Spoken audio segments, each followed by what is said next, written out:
Hi. Let's fix this here. You know, it dawned on me tonight that it's been a while, I think, since I've made a recording on this thing straight.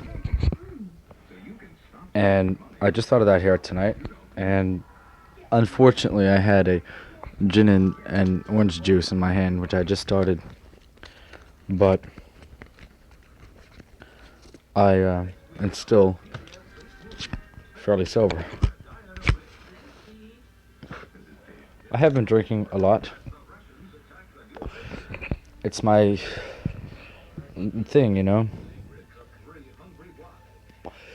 If I get high, if I smoke pot, I get quiet and nervous and uncomfortable. I love cranking, but I can't afford it. And if you do it, you know, it's like for 4 or 5 hours you feel good, and then you're awake most of the night.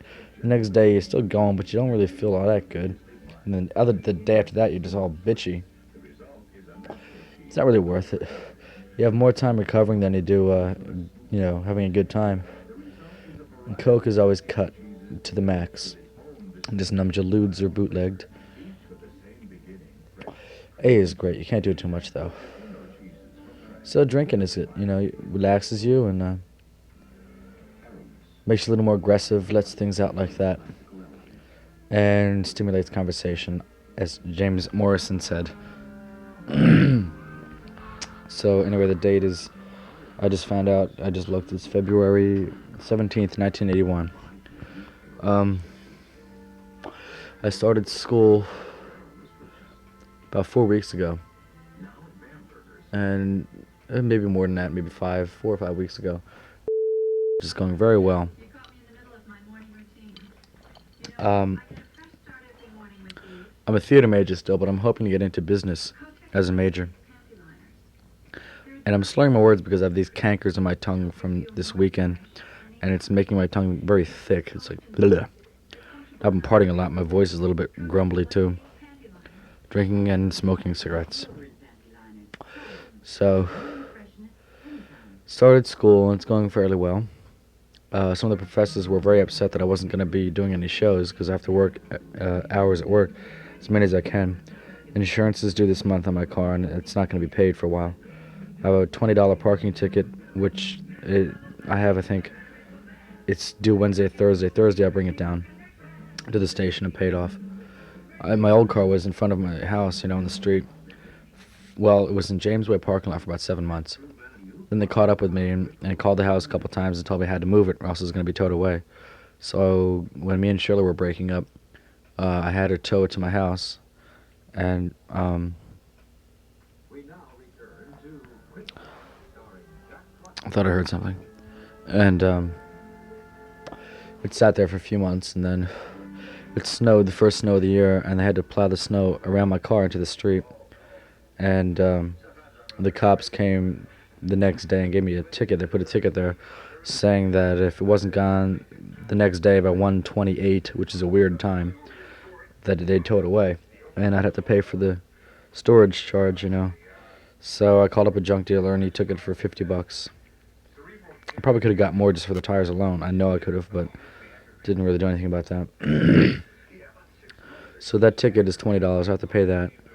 And I have a new car. It's a New Yorker, Chrysler, 73, which I bought for $900. And I had about half the money I needed. And I had to borrow about $600 from my grandmother. And I'm paying her back with interest. And it's $30 a week for a few more months. I'm working now in part-time at night, averaging about 30 hours. And I've just today started being the head of the seasonal department. I'm the head of it now. And I'm doing a good job so far, so I hope I keep it up. When I was at last time, before I dropped out, there's a girl named Patty who was a freshman when I was a sophomore. I was a first semester sophomore. She was a first semester freshman. And I noticed her, and I really liked her. I never had a chance to talk to her. And I always sort of fantasized or dreamed about asking her out. And those days never really had the guts to approach her, And when I came back this semester, and 2 years later, I was in a creative writing class, which I'm still in, and Colette, a friend of mine that I remember from before was in that class, and I sat with her. And I looked across the room and noticed, this girl. I said, "Is that Patty?" You know, she said, "Yeah." And I asked a little about her, and I said, "I always wanted to ask her out before, but I never did. I think I'll have to this time, because I knew the word would get back to Patty." So it did, and I asked Patty out second week of school after talking to her a while. And we've had a couple dates since then, and the first one was pretty good. We saw a movie, then went to the Rathskeller, and made out with her for a little while by my car, a couple minutes. Nice kisser. And then this weekend, that was last weekend, and this weekend just passed. I wasn't sure if I was going to ask her out or not. She seemed to be avoiding me or didn't really go out of her way to talk to me much, which is hard to figure out. She's just kind of shy around people she cares about or likes, like I am. And so then she asked me out for Saturday. And I said, "Well, no, I've already got plans, but I was thinking about maybe Friday." So this Friday we went out to the pub, which I hadn't been to all semester. And we hung out from, let's see, about 10 o'clock or so until 1:30 when it closed. I had a few pitchers of beer, 2 pitchers of beer and 2 cups to be exact. And almost for 2 or 3 hours all we did was make out at our table, just kissed the whole night long. And I suggested we go someplace, and she said no. She shook her head no. I think maybe it wasn't the right time of the month to ask her that. So I hope, anyway. Or maybe she said no because she doesn't want me to think that she's easy, But she's already told me she's had a couple of flings with people, just like 2-week affairs, which I have had, also. And she seems to really like me, and I really like her.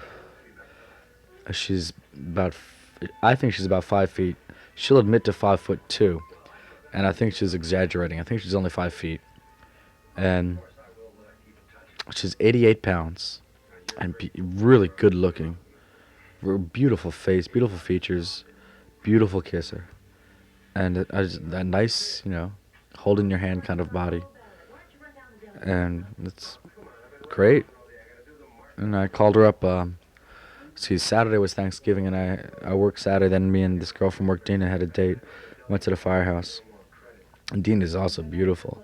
A little on the heavy side, but very beautiful, and very young. She's 16. And she has a crush on me, and I knew this already, so I asked her out. Because I felt like showing up at the firehouse Valentine's dinner dance with somebody that looks nice. And so I asked her, and we were making out, too, kissing. She's also a good kisser.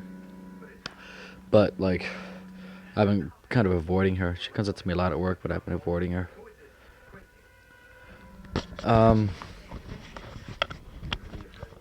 Because, I'm thinking about Patty. There's another girl, Ellen, that I used to talk to at work. I think she was a grade behind me, maybe my class of high school. I was shy in those days. I didn't really talk much. But I recognized her. And I saw her in work one time a while back. And I just stopped and talked to her for a while and bullshitted. And she talked back to me, which was nice. And this happened a couple times. And I just saw her last Monday on campus coming out of my math class, my calculus class. She was going into the building, and I didn't see her, but I heard, and I looked over as Ellen, And oh, I didn't know you were going here. And then that was it. She just disappeared, and I just kept on going, too. And then Wednesday after class, I was hoping I might catch her again. It was the same time and the same class, and I didn't see her.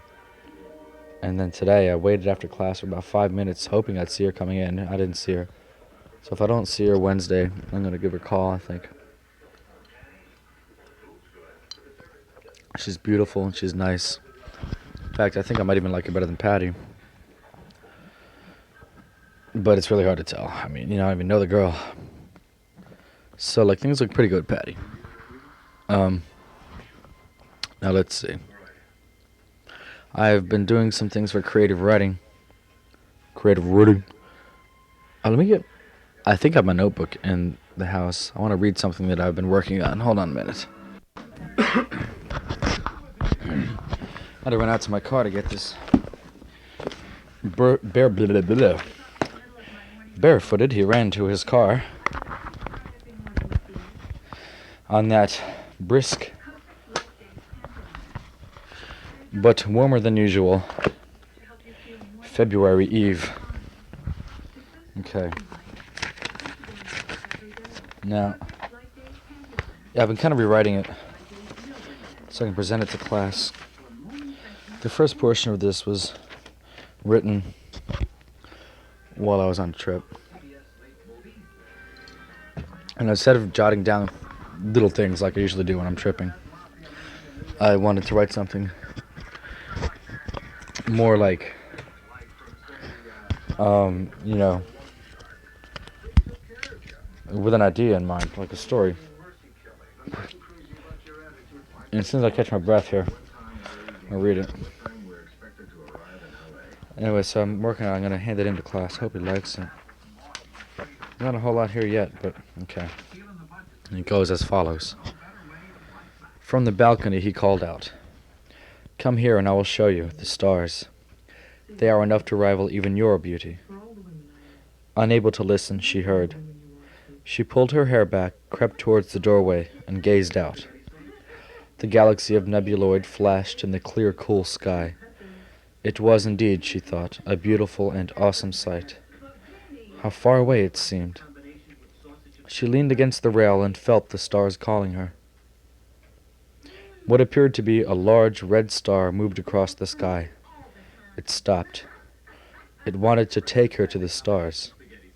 She closed her eyes and was there. Inside the starship was clean and shiny. She didn't know what was going to happen, only that it would be great and wonderful. She was being taken along by the starship and was secure, at peace with its magnificence. Somehow she knew the journey would be a long one and decided to rest. Soon she was asleep.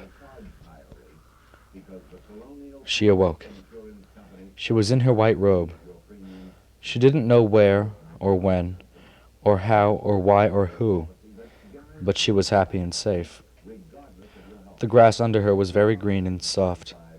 She laid there for a moment, her firm breasts rising and falling with the new breath, and then rose.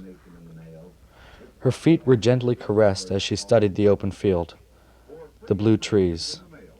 The birds? Well, they flew. Her long hair billowed in the breeze as it fell over her naked shoulder, creating a cascade of sparkles down the center of her back. The sparkles were in her eyes, too, and in her smile. White and clean, sexual virginity, and that smile that you wanted to fall into and be safe in forever. The sun boldly poked through her garment, revealing the soft willing of her body. She walked, getting used to the low gravity. Feeling voices, she looked at the forest, hidden behind a haze of purple. From the forest, small people skipped towards her carrying their scrolls. The people were talking while their scrolls were singing. They were singing of the doors, the gateways to the other side, and of the knowledge and understanding that could be found in the forest. The people danced the slow dance of love at her feet, circling her with their colorful moods. Smiling, she raised her head and sang out in glory, the glory of life, the song of being. Okay, that's the rewritten part.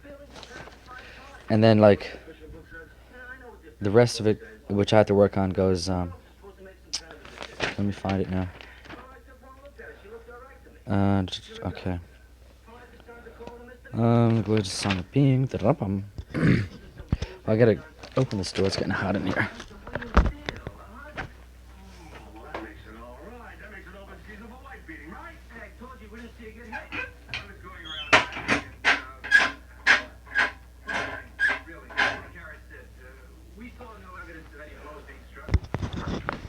Okay. She reached out her open and clasping hand to them. Their music became stronger, and they smiled. The trails of smoke from their hand-carved Velkin pipes pointed towards the foreboding forest as they paraded towards it. She followed, as she knew she should. Inside, within the enfolding darkness, there was a light. She saw clearly the king in his chair. He wore clothing of regality. Quote, "You know not why you are here, child. 'Tis not your fault or dumbness, but you speak words of life in your beauty. So you have been called. The ancient chimes, you know of them? Yes, I knew you would. Only your charm, yourself, could get them back from Sahir, he who stole them. Go, and seek him. Return to me when the time is righted." The small ones led her out of the cave. She smiled in thanks, and they were gone, the trails of the mystic pipes dissipating in the sky. She dropped some sugar on her tongue and slept. Sleeping she dreamed. Dreaming she awoke. Lights flashed all about her as she climbed into awareness. She found herself in a draped and folding bed. The pillows were feather-filled with finely woven silk coverings, white, pure. She saw her reflection in the pillow. To her sides were podiums with brilliant lanterns. They grew slowly brighter as she climbed into wake. There began a sunlight also growing brighter. It spilled upon the rich wooden floor as sparkles danced in it. The birds were also there, singing their good morning. She smiled and wallowed in the beauty of them, of her room. All was as it should be. Silk over the windows, hand-stitched quilt over her beauty, and a calm over her soul. But 'twas a false calm, she knew, a very hypnotic calm that spoke too loudly to opiate her mind. She relaxed and saw her situation for what it truly was. She got up on the white gown. Wait a minute. She got up and put on the white gown floating by the dresser. She slid her naked glory into it, invisible hands guiding it into place. It fit as if she had been born into it, molding tightly around each softness. She sat on the edge of the bed and waited. Feeling a noise, she looked out the window. The starship was there in the distance of the green sky. It stopped and turned a calming blue, a gesture of good luck. And then it was gone. Had it left at a very great, invisible speed? Or had it disappeared into one of its dimensions? She knew not. She often wondered about those other dimensions. They were unlimited, they let her know, and they said she wasn't ready for them. When she found the chimes, then she hoped to go and see them. She knew her dumbness would be cured there. Although she was dumb, she had the spark. Unable to speak, to hear, she was gifted the ability to know. Special and blessed. She absorbed things around her misfortune.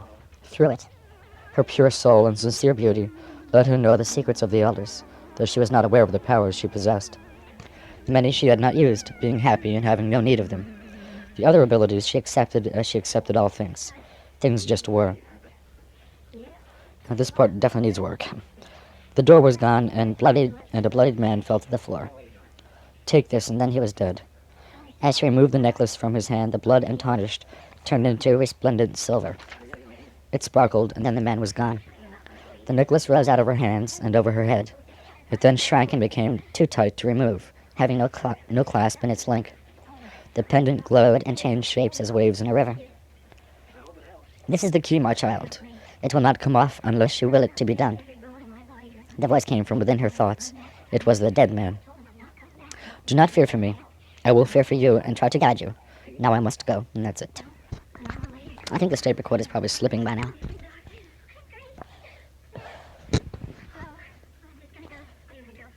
Well, let's see. These cankers on my tongue are really becoming a pain in the ass. Because it's like, hold up. It makes it hard to speak. You sure instead of speaking. I hear a buzz. Is this thing fucked up in here? It's really weird. When I put the microphone cord down towards the floor, there's a buzz there. When I pick it up, it doesn't buzz. I think it's picking up the TV thing. I'm beat. I got drunk Friday night with Patty, and then Saturday night I went out to the thing with Dina, and I wasn't drunk, but I was feeling pretty good there. And then I came home and had some brandy, and stayed up to 3 o'clock in the morning watching 10 on home box office, which we just recently got. Then had to go to work at 9:30 the next day, and I was blitzed when I got there. An hour later, I was pretty much.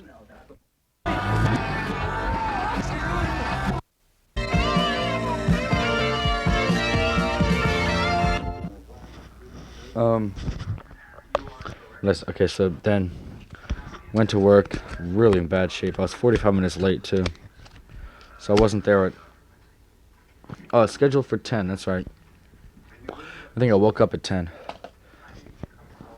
So like 3 to 10. That's like 7 hours sleep. Man, I don't know why I felt so shitty. I shouldn't have. So anyway, I got there, 45 minutes late, and started work at 11. And instead of working till 6, I left at 4:30. So then tonight I worked pretty well.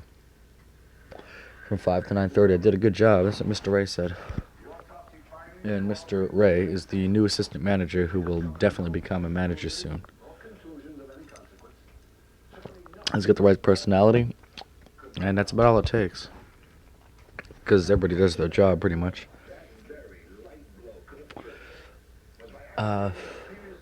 So I'm hoping things work out with Patty. It looks like they will. For one thing, I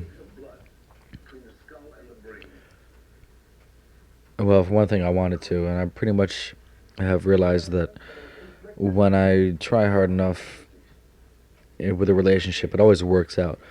But after I get involved and I stop trying, and then it gets all fucked up. Because I feel like with Shirley, like she really got to know me, and I stopped trying, and I let the other part of me come out that I don't let too many people see. And I really hoped that she would accept that, but she didn't, and left me. So anyway, I don't know, it's weird. So Patty will work out, but I don't think it's a long-lasting thing if it does work. But Ellen might be different. There's only one way to find out, and that is to get in touch with her, and I definitely will do that. And I hope this tongue of mine works by tomorrow. Let's see. What else? At work tonight, Boy Scout troop came into the store, and they set up like a tent and a little fire there, like a propane gas fire. And they were giving a demonstration that'll last a couple of days about what Boy Scouts learn and, how they do things and everything. Which would be nice, and like, he was asking people where I was, and I introduced him to some of the people at work. It was neat, and they gave me a free hot dog. They were cooking hot dogs for the people, showing them how they did it and everything. But they weren't selling them, so I don't guess they ate them or something. And came over to me and gave me one while I was working. And it was after my break, so I couldn't eat it, but I ran into the lounge and I ate it. And you can't eat on the floor, It was really nice. It's alright. It's getting pretty late. I really should be going to sleep, but I like bullshitting on this thing. I mean, man, like where it's at and what's happening. I went over to Marie's a few nights ago to watch Up in Smoke on her home box office. And Daryl stopped back in town. He moved to Pennsylvania, and he came back, and he showed into work the day that I was going over to Marie's, And I was working, and I said, well, look, he wanted to get together. And I said, well, come on over to Marie's. I said, I'll call you if nothing else goes down. So he called me up, and he goes, yeah, can I come? I said, yeah, no problem. Is it okay? Yeah, I think so. And, like, it's very tense, because, like, Daryl is smart, but he's a partier, he's like, yeah, man, it's like, it's really fucked up, that kind of, language and everything. And Marie is very vocabulary inclined, and Daryl is intelligent but does not have a wide vocabulary. He's not very educated, but he's very intelligent, and I get along with him really good. But I also get along with Marie well, and Daryl and Marie is a kind of a bad mix. It's a very tense night. Anyway, so I want to go over Marie soon again. maybe introduce them to Patty, but I don't know. I'll have to see what happens about Patty. Um, good man. I'm really thinking about her a lot too, but I am refusing to make the same mistakes I did before. I hope I can learn from those mistakes, and that those mistakes are being with that person all the time, and being afraid to let them do other things, for fear that they'll find another dude and leave me, you know. But if it's gonna happen, it's gonna happen, right? That's what I keep on thinking to myself. So let him have as much freedom as you want and be as nice as you can, and that's what works, and that's what I hope I can do.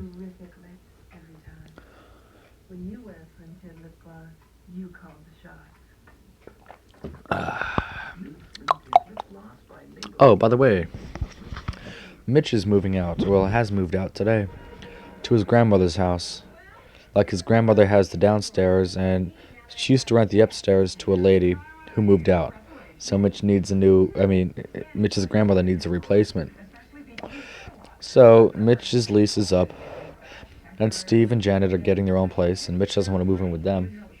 So his dad told him that, well, get your grandmother's place, and if you go to school, I'll help you out with the school thing and rent and everything else, but get a good job. So, well, that's what Mitch is going to do. He's at his grandmother's now. And it is beautiful. It's got so many rooms, and he's got the place to himself. And it's like about over 100 years old, and it's got this real dark wood trimming over everything, and the doorways and the windows, and it's beautiful. And of course, I'm thinking, well, shit, man. It's got so many rooms. I mean, I'll just take a chick over there, socialize, and then, there you go. So, that'll work out for me, and like, it's beautiful. Like, I think about things like that, about how it will benefit me. I think everybody does, though, without maybe not knowing it as much as I do, Mr. Modesty here. But everybody, values something in the way it will benefit themselves. Really.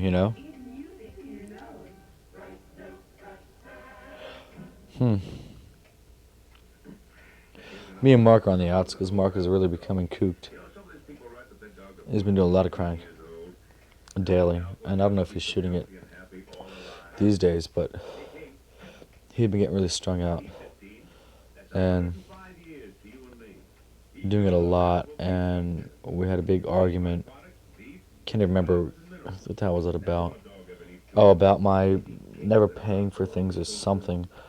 When I socialize, people offer me beers or whatever, sure, or offer for me to get high, and if I feel like it, yeah, okay. I don't have any. I never buy pot because I don't enjoy it enough to buy it. But I always have beer, and like I always offer it to people.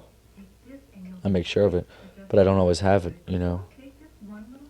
And he was pissed off because he was turning me on to crank very, occasionally, every now and then. And he just, I don't know, it's crazy. So I went over to his apartment one time. He's really getting weird. So I went over his apartment, this one day to get this book that I had gave him.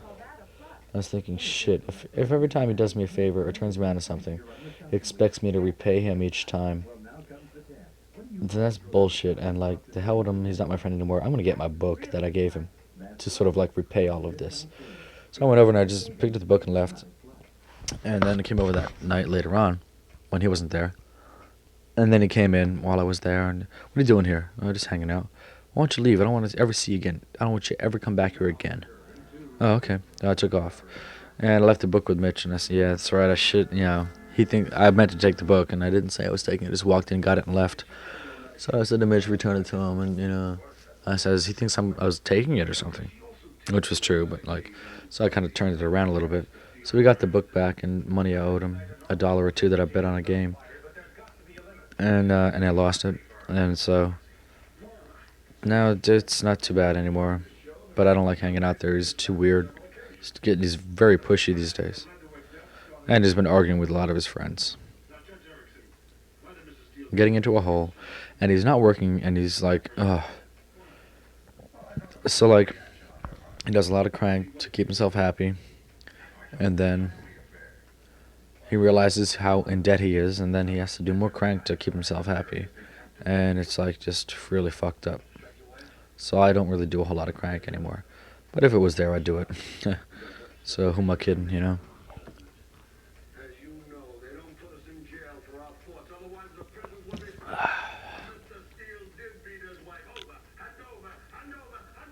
You know, talking on this thing,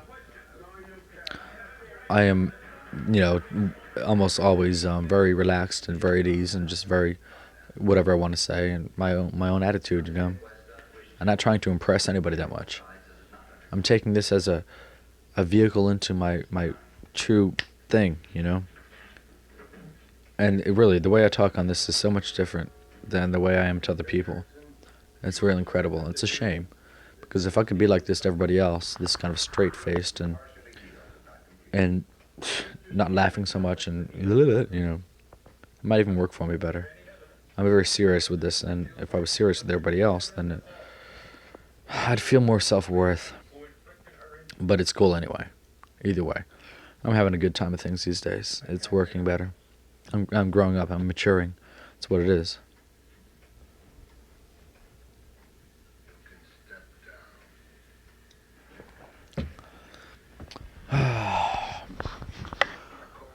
Well,